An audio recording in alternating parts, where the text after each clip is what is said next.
கண்மூடி ரீசார்ஜ் பண்ணிக்கிறோம். ஒரு நாளைக்கு 3 GB வேணும் எனக்கு, அதுக்கு எவ்வளவு வருதோ போடுங்க. அது 50 ரூபா 100 ரூபா கூட இருந்தாலும் பரவாயில்ல.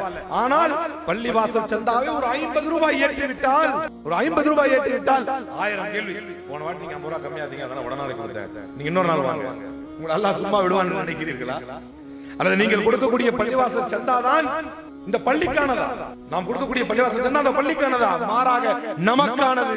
இதுதான் சொத்து. நீங்கள் நாளை நல்ல வழியில் இறைவனுடைய பாதையில் எதை செலவழித்தீர்களோ அதுதான் நாளை மறுமையில் உங்களுடைய கபருக்கு வெளிச்சம் கொடுக்கும். அதுதான் உங்களுடைய செயல்களுடைய தட்டுகளில் நன்மையான தட்டை கணக்க செய்யும். அதுதான் உங்களை சாலிஹானவருடைய பட்டியலிலே சேர்க்கும். தான தர்மங்களை முந்தக்கூடியவர்கள் தான் நாளை மறுமையிலே தப்பிப்பார்கள்.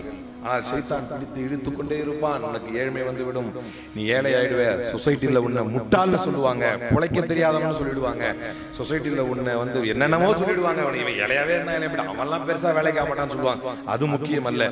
நாம் எந்த அளவு அல்லாஹ்வுடைய, அதுதான் சொல்லிட்டேன், ரசூலுல்லாஹ்வுடைய பெரிய சாதனையாளர் யாரும் இல்லை. ஆனால் அல்லாஹ்வுடைய தூதர் மரணிக்கும் போது தனக்கென்று ஒரு நையா பைசா சொத்து இல்லாமல் இந்த உலகை விட்டு பிரிந்தார். சாதனை அதில் இருக்கவில்லை.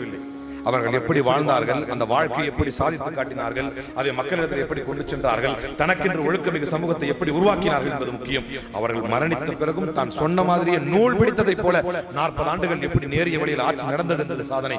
அதைத்தான் நாம் இங்கு பார்க்கிறோம்.